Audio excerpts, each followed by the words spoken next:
तो दोबारा बोले, आप पहले कनेक्ट ठीक कर लीजिए। तो मुख्यमंत्री जी का टिकट घोषित हो गया।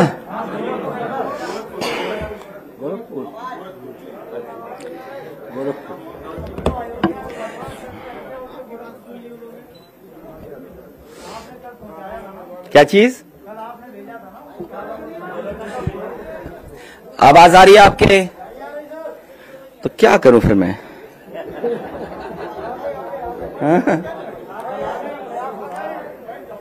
मैं अपने पत्रकार साथियों का धन्यवाद देना चाहता हूं और मैं आपके माध्यम से सभी समाजवादी पार्टी के कार्यकर्ता नेताओं से भी अपील करता हूं कि जब भी पार्टी कार्यालय आए तो जो प्रोटोकॉल है, कोविड प्रोटोकॉल को पूरी ईमानदारी से फॉलो करें। जहां हम लोग फॉलो कर रहे हैं वहीं हमें सभी कार्यकर्ताओं से अपील करता हूं एक बार फिर, क्योंकि चुनाव बहुत महत्वपूर्ण है। इस प्रोटोकॉल के बहाने भारतीय जनता पार्टी ये भी साजिश कर सकती है कि जहां समाजवादी पार्टी के वोट ज्यादा हों, एम्बुलेंस खड़ी कर दें। नौगांव सादात का जब चुनाव था, मैंने बहुत करीब से देखा था कि जहां जहां समाजवादी पार्टी का वोट था वहां पर एम्बुलेंस और पुलिस को लगा दिया गया था। जैसे ही कोई बाहर निकलता था लाठी मारते थे, अपमानित करते थे या फिर दबाव बनाते थे कि वोट डालने न जाएं, और अगर डालने जाओगे आप तो आपके खिलाफ कार्रवाई हो जाएगी। इसलिए मैं सभी समाजवादी पार्टी कार्यकर्ता नेताओं से अपील करता हूं कि जो चुनाव आयोग ने गाइडलाइंस दी हैं उन गाइडलाइंस का पालन करें। प्रोटोकॉल जो भी है, कोविड प्रोटोकॉल को पूरा माने। आज हमारी पार्टी कार्यालय में नोटिस की दे दिया गया है, सुना है, मेरे आने के बाद तुरंत उसको दीवार पे चिपका दिया गया।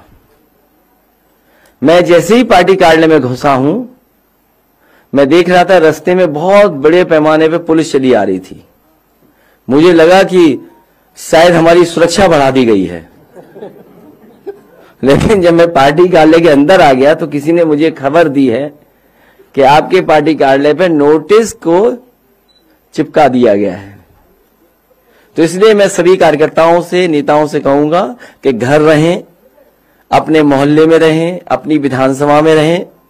हम लोग लगातार संपर्क कर करके जानकारी भी हासिल कर रहे हैं, परिस्थितियों के हिसाब से पूरी जानकारी कर रहे हैं और बहुत जल्दी टिकट घोषित हो जाएंगी। आपको यहां आने की जरूरत नहीं है। हो सकता है टिकट की सूची ना आए, वैसे ही ए और बी फॉर्म दे दी जाए, क्योंकि कोविड प्रोटोकॉल का फॉलो करना है। अगर कोविड प्रोटोकॉल को फॉलो नहीं करेंगे तो कहीं ना कहीं आपके ऊपर प्रश्न लगेगा। जहां तक सवाल चुनाव लड़ने का है,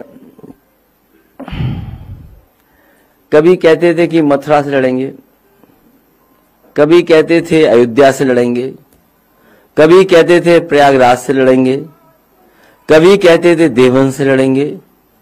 मुझे खुशी है इस बात की कि भारतीय जनता पार्टी ने पहले ही उन्हें अपने घर भेज दिया। हालांकि वो कल से गोरखपुर में है, टिकट पहले बुक कराई थी उन्होंने 11 तारीख की।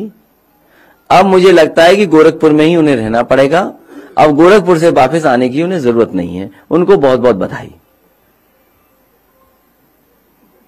आपको क्या लगता है अखिलेश जी, गोरखपुर का जो फैसला है इसके पीछे की वजह क्या है? ये आपके चैलेंज को काउंटर करने की वो भारतीय जनता पार्टी के सदस्य नहीं है, इसलिए उन्हें घर भेज दिया है।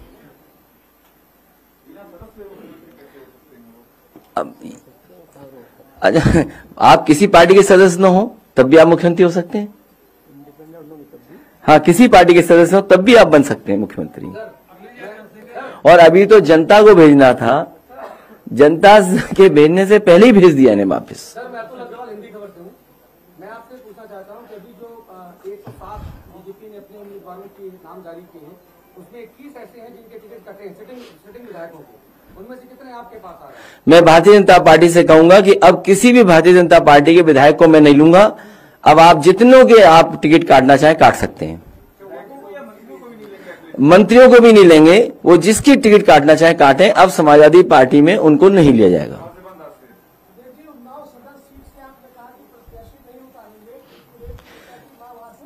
ये आजकल के जमाने में जो सोशल मीडिया, व्हाट्सएप, यूनिवर्सिटी से जो क्रिएट होते हैं मैसेजेस, उसी की तरह से एक मैसेज क्रिएट किया गया है। नहीं, हमारी पार्टी ने नहीं ऐसा फैसला लिया।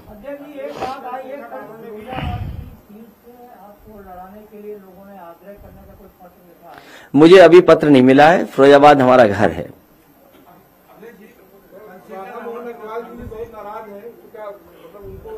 हाँ, एक गुंजाइश छोड़ सकते हैं। ये ठीक आया सवाल इधर से। हाँ, एक के लिए अभी जरूरत है हमें, क्योंकि अतुल अग्रवाल जी ने पूछा था, इधर से दूसरे अग्रवाल का नाम ले दिया, तो ठीक है।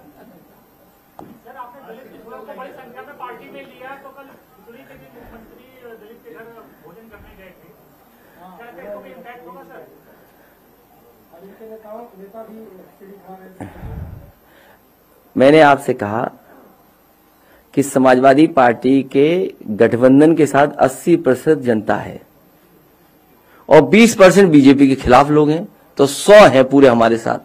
साफ होने जा रही है भारतीय जनता पार्टी से उत्तर प्रदेश से।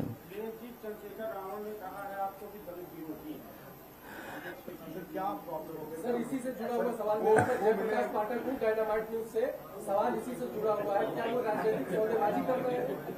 नहीं, ये पूछ रहे हैं, ये दिल्ली से आए हैं, इनसे इनको पूछ रहे हैं, ये सब पता है इनको, इसलिए पूछो सवाल। सर, वो कह रहे हैं कि आप दलितों को प्रतिनिधित्व नहीं देना चाहते हैं। आपने उनको 1 महीने के लिए लटका के रखा, उसके बाद आपने उनको सम्मान नहीं किया। समाजवादी पार्टी से जो भी उन्होंने बात की, मैंने उसी समय आरएलडी से बात कर करके रामपुर मनिहारन वाली सीट छोड़ दी और साथ ही साथ गाजियाबाद भी सीट मैंने दी। 2 सीटें पूरी दे दी गई थीं। उसके बाद उन्होंने किसी को फोन मिलाया। अब वो फोन किससे बातचीत हुई ये मैं नहीं जान सकता।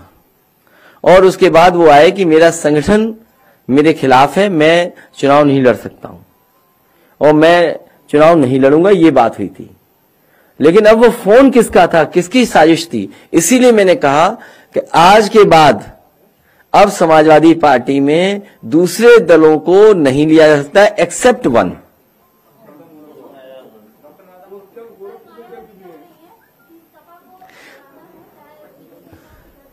ये उनका पुराना है, लेकिन जन्मदिन के दिन ऐसा नहीं सवाल पूछना चाहिए। मैं उनके जन्मदिन पे बहुत बहुत बधाई देना चाहता हूं, बहुत बहुत शुभकामनाएं देना चाहता हूं। उनका स्वास्थ्य बेहतर रहे। और जो बात आपने कही सब जानते हैं। सर, आप कह रहे हैं कि आपकी सरकार बनेगी, जाहिर तौर पर मुख्यमंत्री आप होंगे, कितने उप मुख्यमंत्री होंगे? क्योंकि अब बहुत चर्चा हो रही है कि स्वामी प्रसाद मौर्य को भी गोली दी गई है, वो भी गोली दी गई है। अरे, आपने अपनी ही बात कह दी, फिर मैं क्या कहूं? इसके अलावा कितने? जब जवाब दे दिया आपने तो फिर मैं क्या बोल सकता हूं? सर, इसके अलावा कितने? नहीं, आपका सवाल मुझे समझ में नहीं आया। जब आपने सवाल ही ये किया कि गोली दे दी गई है, राजनीति में गोली थोड़ी दी जाती है। राजनीति में तो भरोसा किया जाता है एक दूसरे पर। देखिए, डिप्टी सीएम कोई पोस्ट नहीं है, और इस तरह जो डिप्टी सीएम 2 आपने देखे, एक स्टूल वाले डिप्टी सीएम और दूसरा उन्होंने अपनी जिंदगी भर कूड़ा और तमाम नालों की सफाई में समय गुजारा। क्या लखनऊ साफ हो गया उनके डिप्टी सीएम बनने से? क्या लखनऊ स्मार्ट सिटी बन गया? लेकिन एक सच था, मुख्यमंत्री उन्हें बनना चाहिए था, लेकिन बाबा मुख्यमंत्री ने बनने नहीं दिया उन्हें। मैं कई मौकों पर कहा और सदन में भी मैंने उनसे कहा कि आपने कूड़ा और इसका जो जिम्मेदारी निभाई थी वो तक तो पूरी नहीं कर पाए, तो काय के डिप्टी सीएम फिर? ये जो गोमती का किनारा है, नदी, आप में से बहुत सारे लोग लखनऊ रहते हैं, 900 मीटर अगर जुड़ गया होता तो देश का सबसे बेहतरीन रिवर फ्रंट होता। और ये एग्जाम्पलरी काम किया था समाजवादियों ने। इसलिए समाजवादी पार्टी जहां लोगों को जोड़ रही है, हम अपने लोगों को थोड़ा पीछे करके दूसरों को साथ ला रहे हैं और जोड़ने का काम कर रहे हैं। इसलिए समाजवादी पार्टी लगातार पॉजिटिव पॉलिटिक्स कर रही है। हम नेगेटिव पॉलिटिक्स नहीं करते हैं। समाजवादी पार्टी प्रोग्रेसिव पॉलिटिक्स कर रही है। और ये जो लोग कह रहे हैं कि 80-20, ये वो लोग हैं जिन्होंने अपने 4.5 साल के कार्यकाल में बिजली के कारखाने का नाम नहीं रट पाए।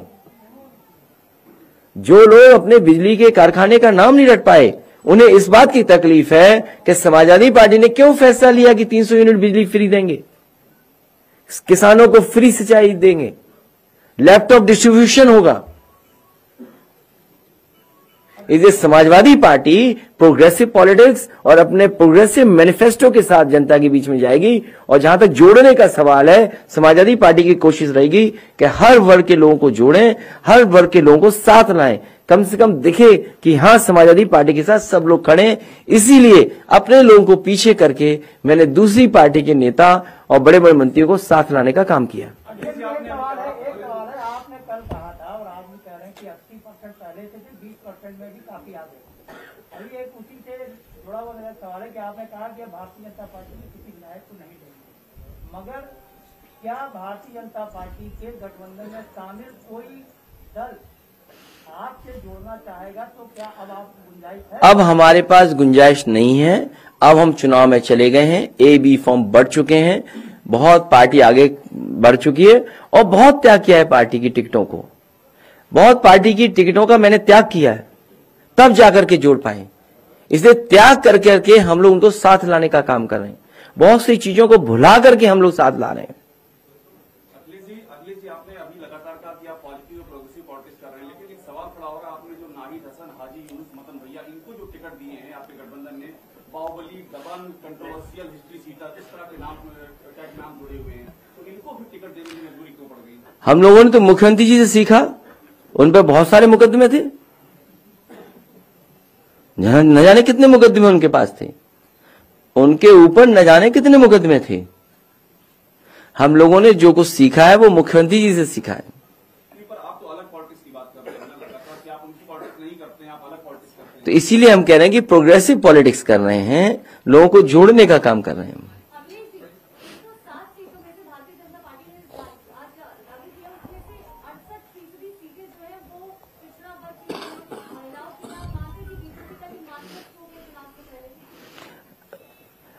भारतीय जनता पार्टी वैसी हिट विकेट हो चुकी है, रन आउट हो चुकी है, वो पवेलियन से बाहर जा चुके हैं।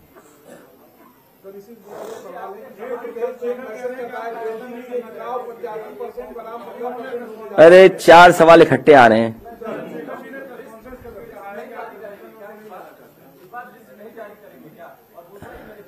लिस्ट जारी हो जाएगी और मैनिफेस्टो भी बहुत जल्दी आएगा। मैनिफेस्टो बहुत जल्दी लेकर के आऊंगा और समाजवादी पार्टी का मैनिफेस्टो प्रोग्रेसिव होगा और कोशिश की जा रही है कि जिस तरीके से 2012 में बहुत ही प्रोग्रेसिव उत्तर प्रदेश का इंफ्रास्ट्रक्चर कैसे बेहतर हो, उत्तर प्रदेश में स्वास्थ्य सेवाएं कैसे बेहतर हो, मेडिकल फैसिलिटीज बेटर कैसे हो, एजुकेशन कैसे बेटर हो, और आज के हिसाब से एजुकेशन के साथ साथ ट्रेनिंग अच्छी हो, और वहीं सोशल स्कीम्स कैसे हो, समाजवादी पेंशन जैसी एक शानदार अच्छी स्कीम जहां महिलाओं की मदद की जा रही थी, उनके सम्मान के लिए मदद हो रही थी, उससे कोशिश करके उससे बेहतर स्कीम लाने का काम मैनिफेस्टो के माध्यम से होगा।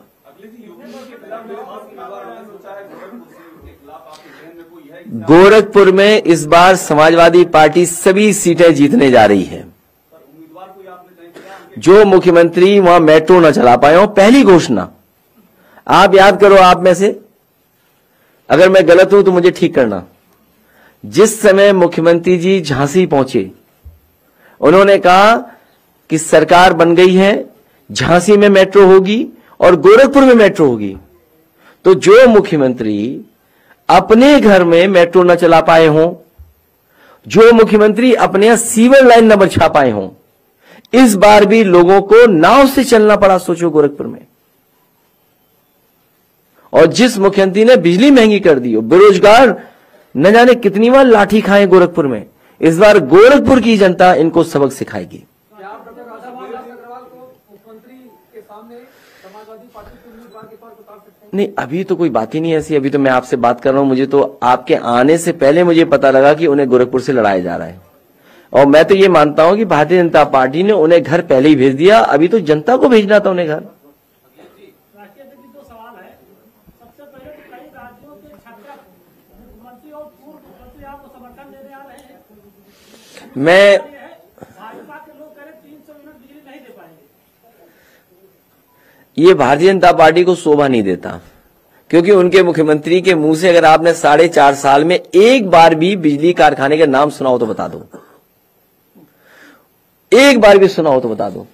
नहीं सुना ना, तो इसका मतलब यह है कि वो बिजली की जो बन रही थी उसको भी पूरा नहीं किया।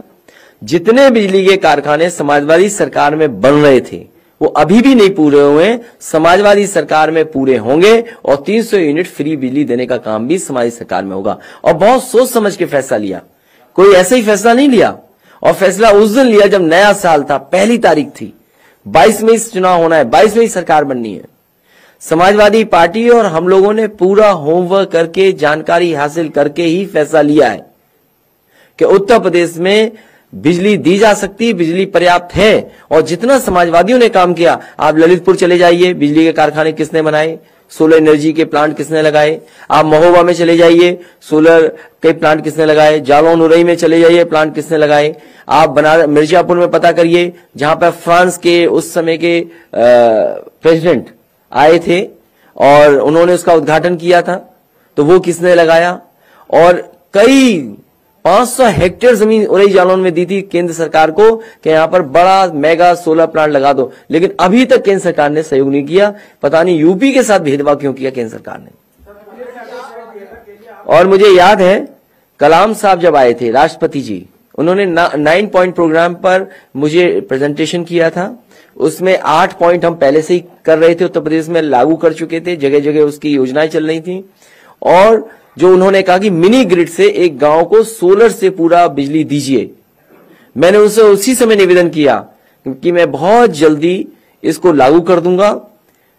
मैंने लागू किया, 3-4 महीने के अंदर मैंने वो गांव में बिजली फ्री दी। और उसका परिणाम यह हुआ कि उस समय के रहे राष्ट्रपति कलाम साहब खुद आए थे और उसका उद्घाटन किया था। आज भी उस गांव में पूरी फ्री बिजली है। वो चक्की चलाएं, चाहे सोलर लाइट घरों में बिजली जलाएं, चक्की चलाएं, अपना सिंचाई का काम करें, सब कुछ फ्री है। तो अगर एक गांव हो सकता है, उस समय और गांव भी मैंने दिए थे, कतनिया घाट के आसपास गांव दिए थे। अगर आपको याद हो, लोहिया गांव, लोहिया घर जो दिए थे उस समय, उसमें सभी में सोलर था। सोलर से एनर्जी से बिजली मिल रही थी, पंखे चल रहे थे। तो अगर वो काम क्यों नहीं हो सकता। वो काम पुनः समाजवादी सरकार में बढ़ेगा जिसमें गरीबों को कोई बिजली नहीं बिल ना देना पड़े। भाजपा से जो विधायक आए थे उनको आप पार्टी में नहीं लेंगे, लेकिन अगर भाजपा सरकार के बड़े अफसर आपकी पार्टी में बगैर किसी शर्त के शामिल होना चाहे, उनको लेंगे या नहीं?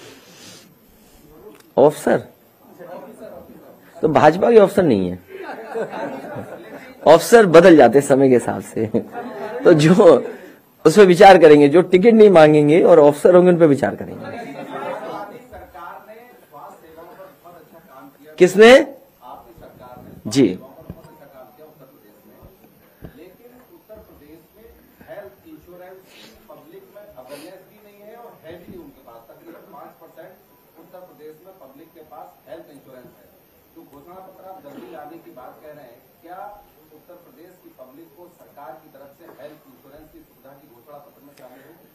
इंश्योरेंस एक दूसरा सवाल है, लेकिन सरकारी अस्पताल या ऐसी संस्थाएं प्राइवेट भी हों जहां गरीब को फ्री इलाज मिल जाए। समाजवादी पार्टी की कोशिश होगी कि उत्तर प्रदेश में ज्यादा से ज्यादा गरीबों को फ्री इलाज मिले, उसको किसी भी दवाई, जांच और बड़ी से बड़ी बीमारी में पैसा न दे पड़ना पड़े। और इंश्योरेंस दूसरा विषय है।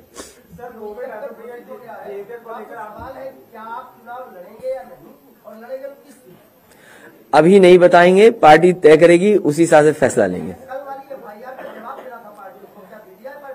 मुझे ये नहीं पता कि समाजवादी पार्टी कार्यालय में धारा 144 कब लागू हुई थी, तो इसका क्या जवाब दें हम, जब हमें ये नहीं पता था कि यह धारा 144 लागू है। अगर धारा 144 लागू है तो आज फिर FIR हो जाएगी। आप और हम सब बैठे हैं यहां पर। तो जब समाजवादी पार्टी को और हमारी जानकारी में नहीं था कि पार्टी कार्यालय के अंदर, हमें तो ये जानकारी थी वर्चुअल रैली। अच्छा, वर्चुअल रैली की डेफिनेशन हमें नहीं पता थी, तो हमें ये लगा कि कुछ लोग सामने रहेंगे और वर्चुअली सबको भेजा जाएगी, कैमरे से सबको दिखाएंगे। तो जो लोग आ गए वो आ गए, हमने तो किसी को नहीं बुलाया। क्योंकि लीडर्स के सामने जब तक माइक ना हो और कुछ लोग ना हो तो बात निकलती नहीं है। तो इसलिए वो वर्चुअल रैली थी, वो लोग जो आ गए, आने वाले समय में हम कोशिश करेंगे कि ऐसे लोग ना आए और जो प्रोटोकॉल है उसको फॉलो करें। हैं? कोविड एप्रोप्रिएट बिहेवियर को लेकर आपको नोटिस दे दिया। मेरा सवाल यह है कि एलयू के तमाम हॉस्टल्स में जो कोविड ब्लास्ट हो चुका है, बच्चे और छात्र परेशान हैं, तो कहीं ना कहीं प्रशासन की बड़ी लापरवाही, प्रशासन ध्यान नहीं दे रहा, क्या कुछ है? प्रशासन कभी भी ध्यान नहीं देगा। इन्होंने स्वास्थ्य सेवाओं को चौपट किया है। आज गरीब को कहीं इलाज नहीं मिल रहा है, न ऑपरेशन हो रहे हैं सरकारी अस्पताल में, न दवाई मिल रही है, न जांचें हो रही हैं। तो राजधानी में अगर ये हालत है कि हॉस्टल के बच्चे जो माँ बाप से दूर हैं और यहाँ पर पढ़ाई करने आए, अगर उनकी देखभाल सरकार नहीं करेगी तो कौन देखभाल करेगा? इसलिए सरकार की जिम्मेदारी बनती है उन बच्चों को अच्छा से अच्छा इलाज और तुरंत प्रोटोकॉल के तहत जो दवाइयां उपलब्ध करानी चाहिए वो उपलब्ध कराएं। सर, आपने योगी सरकार के 4 बड़े अधिकारियों के ऊपर समाजवादी पार्टी ने आरोप लगाए थे, चुनाव आयोग की शिकायत की थी, उसमें आगे क्या कोई संवाद हुआ? देखिए, अगर विपक्ष की सरकार होती तो सब अधिकारी अभी तक हट गए होते। जब सत्ता एक जगह हो, दोनों पार्टियों की सत्ता एक जगह हो, दोनों सत्ता एक पार्टी की है, हमें उम्मीद है कि चुनाव आयोग इन बातों को देखेगा और इन अधिकारियों के खिलाफ कार्रवाई करेगा। ये भी इस बात की भी खबर है कि आपके कई नेताओं की उधर की घेरे में बात चल रही है, यहाँ से वहाँ ट्रांसफर होने। तो हम तो चाहते हैं जल्दी चले जाएं, जाना चाहते हैं तो जगह तब भी खाली हो। नहीं नहीं नहीं, रुकेंगे नहीं। हम एक विचारधारा और एक लड़ाई लड़ रहे हैं, किस किस को रोकेंगे, कब कौन चला जाए?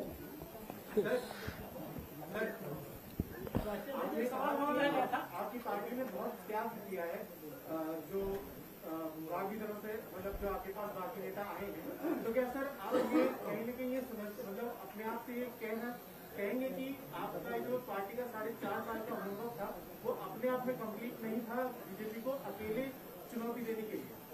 कभी कभी राजनीति में वो परिस्थितियां बनती हैं जहां बड़े चेहरे, बड़े नेताओं को भी साथ जोड़ा जाए, इसलिए उनको जोड़ने के लिए त्याग समाजवादी पार्टी ने किया है।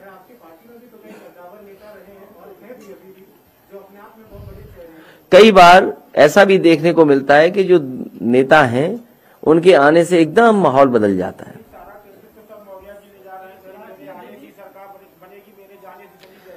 तो अच्छी बात है, किसी के आने से अगर बाहर आए तो अच्छी बात है। हाँ, मैं अब क्या बोलूं उस पर? उत्तर प्रदेश में 85% बनाम 15% की एक नई बात निकल के आ रही है। तुम बात ही नहीं समझ पाते हो। नहीं, 80, मैंने ये कहा कि 80% लोग समाजवादी पार्टी और सहयोगी दलों के साथ हैं। जब से वो लोग आ गए हैं तो 20% खिलाफ लोग भी उनके हमारे साथ आ गए। तो जब खिलाफ लोग आ जाएंगे, गठबंधन के साथ पहले से 80% लोग थे, तो इनका सफाया हो जाएगा। वो स्टूल वाले उप मुख्यमंत्री हैं।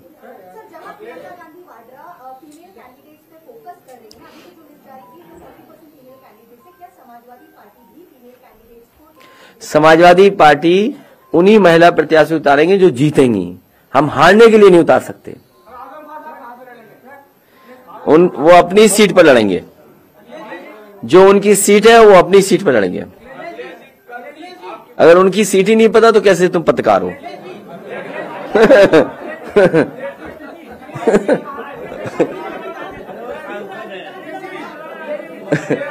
नहीं, वो तो सांसद है, सीट नहीं पता उन्हें उनकी।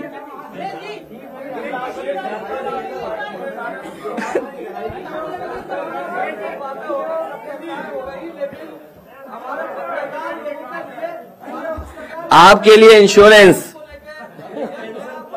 हमारे पत्रकार साथी ने कहा, वो बात मान ली, आपके लिए इंश्योरेंस।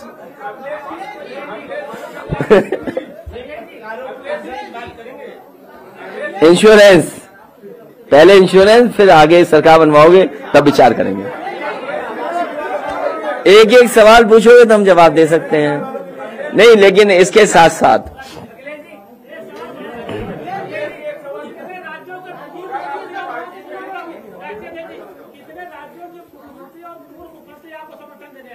मैं उनका सभी का धन्यवाद देना चाहूंगा जो समाजवादी पार्टी के लिए समर्थन दे रहे हैं वर्चुअली, क्योंकि रैलियां अभी संभव नहीं है, कार्यक्रम जनता में नहीं हो पा रहे हैं।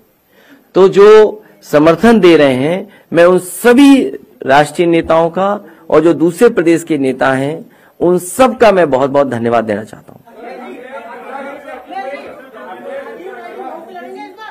कौन? ये अभी बैठे हैं, यही बैठे रहेंगे। अरे ये हम पे छोड़ो कि क्या करना है हमें।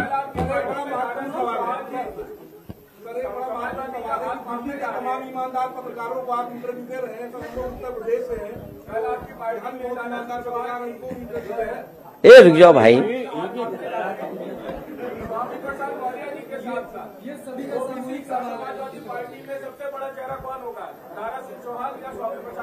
ए लड़ाई वड़ाई मत कराओ, हम सब बड़े चेहरा हैं, हम सब बड़े चेहरा हैं।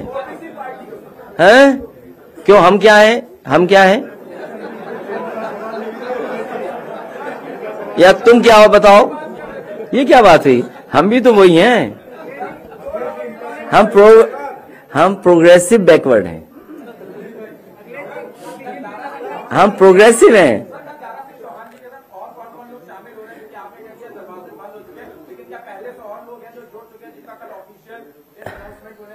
दारा सिंह जी आ रहे हैं, मंत्री रहे हैं, सांसद रहे हैं, बहुत ही वरिष्ठ नेता हैं। तो कल कोई कार्यक्रम नहीं होगा, इसी प्रेस की तरह हम लोग उनको शामिल करेंगे और उनके साथ कुछ लोग हैं उनको भी मैं शामिल करूंगा। मुख्यमंत्री जी जब उनका सफर शुरू हुआ था तो उन्होंने मुख्यमंत्री आवास को गंगा जल से धुलवाया था और अब जब अंत हो रहा है तो दलित के घर खिचड़ी खा रहे हैं, उससे आपका स्टेटमेंट? कितना बेमन खा रहे थे, देखा नहीं आपने? आप तस्वीर में देख के लगा मुझे, बड़ा बेमन खा रहे थे। और खिचड़ी खाने का तो वक्त ही है उनका।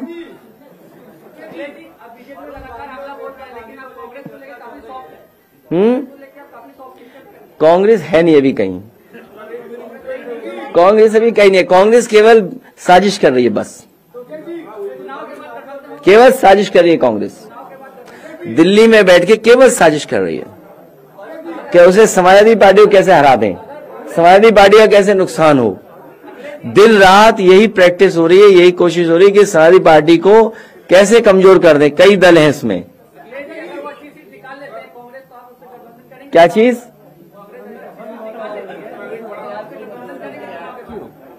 इनका सवाल नहीं समझ में आ रहा मुझे।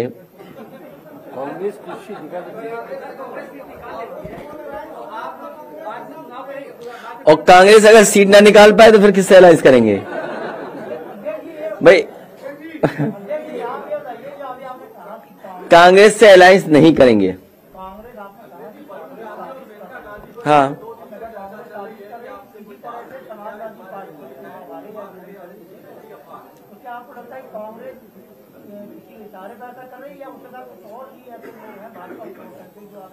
वो उतना ही समझिए जितना मैंने कहा कि कांग्रेस साजिश कर रही है, समाजवादी पार्टी की सरकार न बन जाए।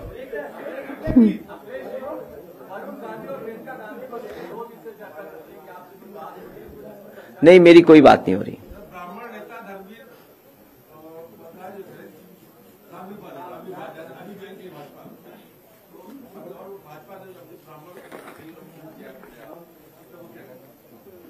उसने उनके बारे में मैं क्या कह सकता हूं?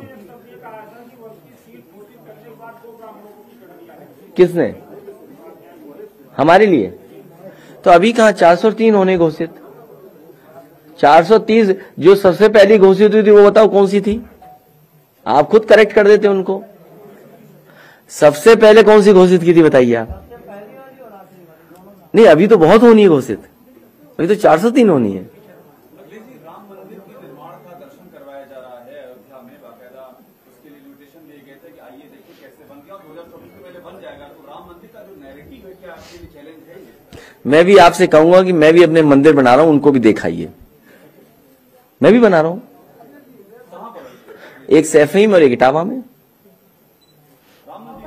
नहीं, भगवान के मंदिर हैं, क्योंकि भगवान देखो, भगवान श्री राम को ऐसे मत कहो। देखिए, हम सभी भगवानों को मानते हैं, हम सभी भगवानों को मानते हैं। भगवान विष्णु के जितने अवतार हैं, देवी देवता, उन सबको मानते हैं। और क्योंकि कई बार बहुत जानकारी नहीं होती है, इसलिए ज्यादा बोलना ठीक नहीं है। लेकिन आने वाली पीढ़ी सही चीजें समझे, इसलिए समाजवादी पार्टी और हम लोग पहले प्रोग्रेसिव पॉलिटिक्स करेंगे, क्योंकि उससे जीवन बदलेगा लोगों का। सड़क अच्छी हो, अस्पताल अच्छा हो, स्वास्थ्य सेवाएं अच्छी हो। नहीं, शेर होगा तो पढ़ देंगे।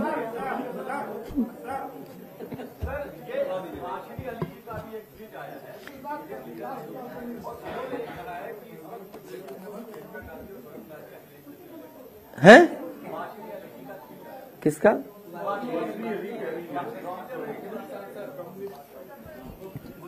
अरे नकली अकाउंट चलते हैं, तुम भी कहाँ है, किसका अकाउंट देख रहे हो?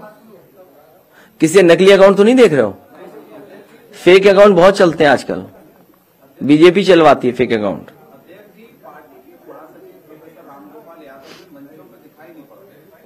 आपको क्या तकलीफ है? नहीं, अगर कोई तकलीफ हो तो बताओ हमें। नहीं, अगर आपको कोई तकलीफ हो तो बताओ ना। वो लगातार हमारे संपर्क में, लगातार प्रत्याशियों से बातचीत कर रहे हैं, लगातार नेताओं से बात कर रहे हैं। आपको बताना क्यों कि कौन क्या कर रहा है। पत्रकारों के हित में एक बात कहना चाहता हूँ। आप जो अच्छी बात कहोगे स्वीकार कर लेंगे। मैं कहना चाहता हूँ जो प्रेस कॉन्फ्रेंस का टाइम दिया जाता है आपकी तरफ से, उसमें 2-4-5 मिनट की देरी तो चलती है, क्योंकि जब 1 घंटा आधा घंटे की देरी होती है ना, तो लगातार न्यूज रूम पूरा अव्यवस्थित हो जाता है, क्योंकि हम सब लोग वेट कर रहे होते हैं एज एडिटर और एज एन। ठीक बात, ये मैं आपसे सहमत हूँ। नहीं, कई बार ऐसा होता है, पता नहीं लगता कि कौन सूची जारी हो रही थी किसी की। हम इस उम्मीद में थे कि मुख्यमंत्री जी पता नहीं कहाँ लड़ेंगे चुनाव, पता लगा वो घर भेज दिए गए, इसलिए दे रहा है। हाँ, ये बात इनकी स्वीकार करते हैं कि प्रेस में जो समय दिया जाएगा उससे 5 मिनट पहले आ जाएंगे। Thank you so much, thank you. नहीं, अभी अरे भाई गाना लॉन्च होना है पार्टी में, जाइए मत। मैं चाहूंगा तुम बैठ जाओ, ऊपर ही बैठ जाओ। हाँ, 2-3 वीडियोस हैं, वो चला देना।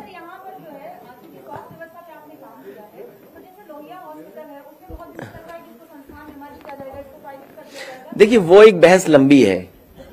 1 मिनट रुक रहे, दोबारा साउंड नहीं आ रहा। हाँ, देखिए, लोहिया इंस्टीट्यूट और लोहिया अस्पताल, क्योंकि एक विभाग, 2 अलग अलग विभाग हैं, तो दोनों अलग अलग विभाग एक साथ नहीं आना चाहते, पता नहीं कारण क्या है। लेकिन वो इंस्टीट्यूट अच्छी चले, नेताजी ने बनवाई थी, उसको आगे मैंने बढ़ाया। और वो ऐसी इंस्टीट्यूट है जहां पर फ्री इलाज, मतलब सस्ता इलाज मिलता था। लेकिन जब वो मर्ज हो जाएंगे तो बजट कौन देगा सस्ते इलाज के लिए?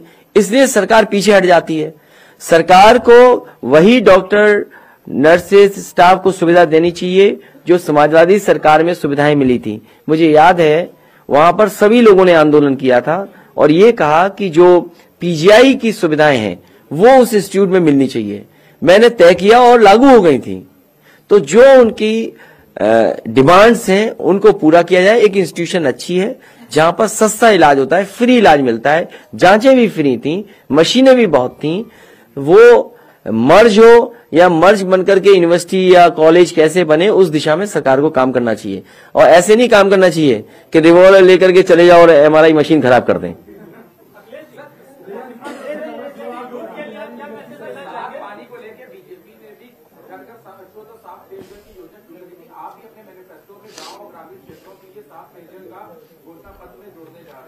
जिस समय मैंने स्मार्ट विलेजेस बनाने का काम किया था, वहां पर पायलट प्रोजेक्ट में कई गांव में आरओ मशीन लगाई थी।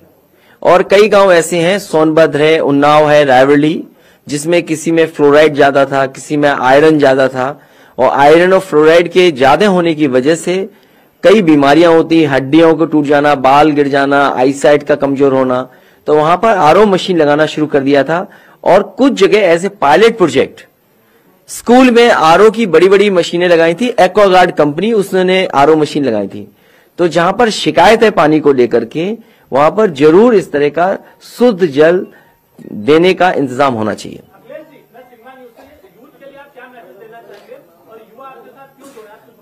मैं नौजवानों से कहना चाहूंगा कि नौजवानों साथ आइए, आगे बढ़िए, पॉजिटिव पॉलिटिक्स करिए, प्रोग्रेसिव पॉलिटिक्स के लोगों के साथ खड़े होइए, डेवलपमेंट के साथ खड़े होइए, जो इंफ्रास्ट्रक्चर को बेहतर बनाए ऐसी पार्टी, ऐसी सरकार के साथ आइए। जो लोग नफरत फैलाएं, समाज को बांटें, डिवाइड एंड रूल करें, उनको नकारने का काम करें इस चुनाव में।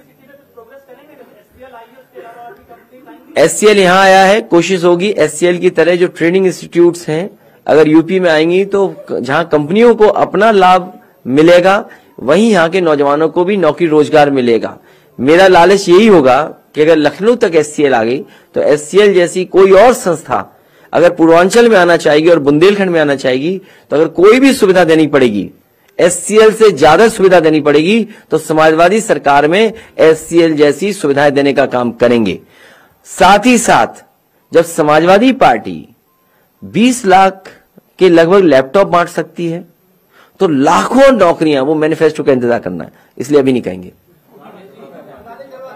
जब 20 लाख लैपटॉप समाजवादी सरकार बांट सकती है तो सोचो आईटी डिपार्टमेंट में कितनी अपॉर्चुनिटी क्रिएट कर सकते हैं। जैसे ही हमने कुछ कहा बीजेपी चोरी कर लेगी। लेकिन मैं आपसे कह रहा हूं जो सरकार, जो पार्टी 20 लाख लैपटॉप दे सकती है तो सोचो कितने लाखों जॉब्स आईटी सेक्टर में क्रिएट कर सकती है। और मैं आपको भरोसा दिलाता हूं कि जिस समय मैनिफेस्टो आएगा, आईटी से रिलेटेड और आईटी से संबंध रखने वाले कोर्सेज जो पढ़ करके बच्चे आए, न जाने कितने बड़े पैमाने पर समाजवादी सरकार में नौकरियों की अपॉर्चुनिटी मिलेगी। और जो 20 लाख हैं, एक एक सक्सेसफुल स्टोरी है 20 लाख में।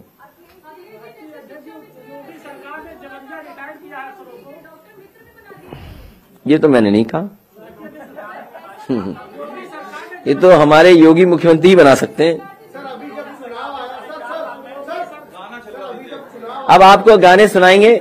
मैं चाहूंगा कि समाजवादी पार्टी के अच्छे गाने सुनाए जाएं, पूरा वॉल्यूम। पहले गाने